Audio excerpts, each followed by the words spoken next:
This is Mike Mozart of Jeepers Media on YouTube, and I'll bet you never knew that I was a graffiti artist or a street artist. And you're going to see some of the artwork that I've done for the past 30 years. And my street art just doesn't decorate streets, it decorates things like this vase. And I call a lot of these things reversos because there's secret artwork on the other side. I didn't just use ordinary spray paints, well some of it is, but I custom mixed and matched a lot of my paints to have special effects. I included gold dust and diamond dust, real gold leaf. I mean, I went crazy. I used all types of special effects, metal flake and custom metallics. I still don't see how people mistake these for something else. I mean, really. Even though I'm really well known for my Stop Sopa video, I do a lot of failed toy reviews. For years, I illustrated children's books and designed toys with lots of popular characters. Not these, because these aren't the characters. That's not the Roadrunner. It's obviously a duck-billed dogicus. I mean, really. Who could mistake that for the Roadrunner? It's a dog all the way down to its paws. And there's my signature, Mike Mozart Reverso. Do you know what happens to artwork after the artist dies? You should go for the old fat ones, because they're gonna go first. Now, a lot of people might mistake this for being Dexter, sitting in a big pot of boiling brew. But it's actually not. This is just a little tiny detail from the other side. It's so obvious when you actually look at these as a small part of a much bigger whole. Stunning details, incredible colors. Oh, it has Bluetooth. And this one includes the words 3D vision because this is color shifting paint. Depending on the angle you stand, it turns different colors. And this character is called the Lab Rat. And of course it's a genuine Mike Mozart Reverso. I mean, really larger character. Look how big I am. I don't do anything little. Everything's enormous. What I'm hoping to do is find a gallery, maybe in New York City. That would be ideal since I live right outside New York City, that wants to show this controversial show. Of course, it'd have to be a gallery that was clever enough to show that these paintings are on both sides. And both sides are necessary because it shows I'm not infringing anybody's copyright. Well, a lot of people might mistake this for Jack Skellington, but they'd be wrong. This isn't Jack Skellington. It's a detail of a much bigger picture. That's on the other side, the Reverso. But now look at what this painting actually is. This is the big copyright jackass. I mean, really. Who would mistake that for Jack Skellington now? And I'm not the unknown artist. Search Mike Mozart in quotations on Google. There's a million hits for me, or my company, Jeepers Media. And my next Mike Mozart Reverso is one of the orneriest, craziest, shooting up characters in the whole world. It's not actually Yosemite Sam. How could anyone mistake Euduckimus for Yosemite Sam? And what do we have here?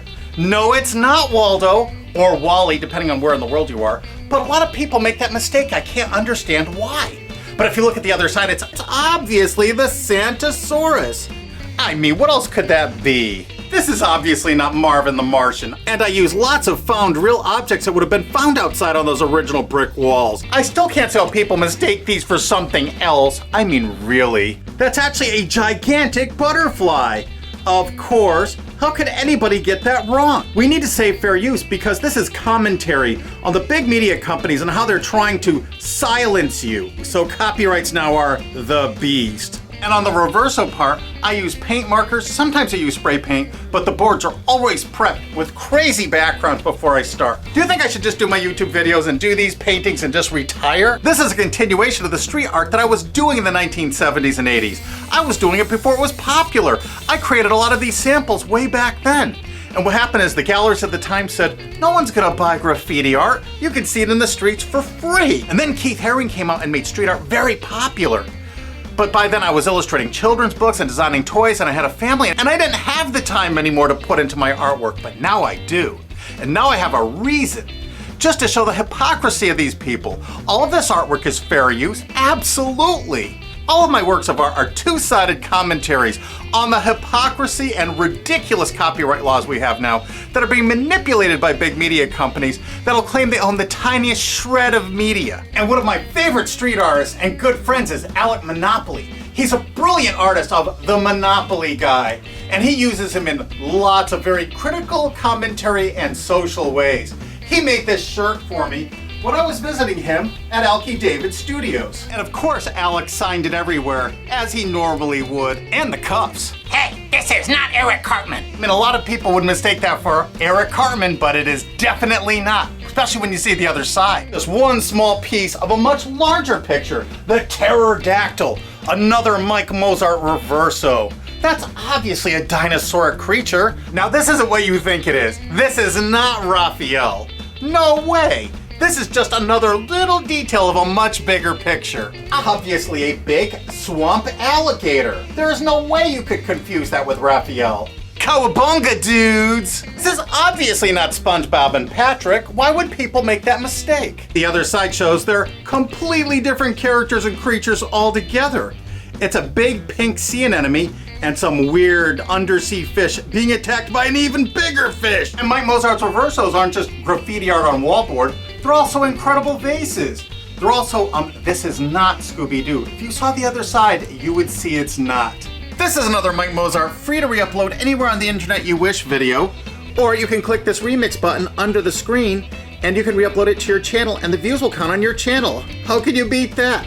Help me spread the word. Mike Mozart reversos are also on a lot of antique clocks. I especially like the original George Nelson clocks for Herman Miller. I turn them all into reversos. This is one of my next projects. And this beautiful vintage Danish modern clock by Humanoff Design is going to become another Mike Mozart reverso. I hope you enjoyed all this artwork. You're welcome to share this video anywhere on the internet or hit that remix button under the screen and share this with your friends on your own channel. I also made a lot of pictures. I made over 120 of these. Most I've given away. I still have at least 27. That's my homage to Keith Haring, which I was very proud of. I made that in 1990 and really loved it. And here's a little bit closer look at the Keith Haring picture. I used all kinds of, what at the time, revolutionary painting techniques. And I kept a little leather-bound book and I kept track of all those techniques. And I'm going to bring them all back in a lot of new pictures. So please, share this video anywhere you can. If you know someone who owns a gallery, great. Send them a link to this. I really appreciate it. Thanks again.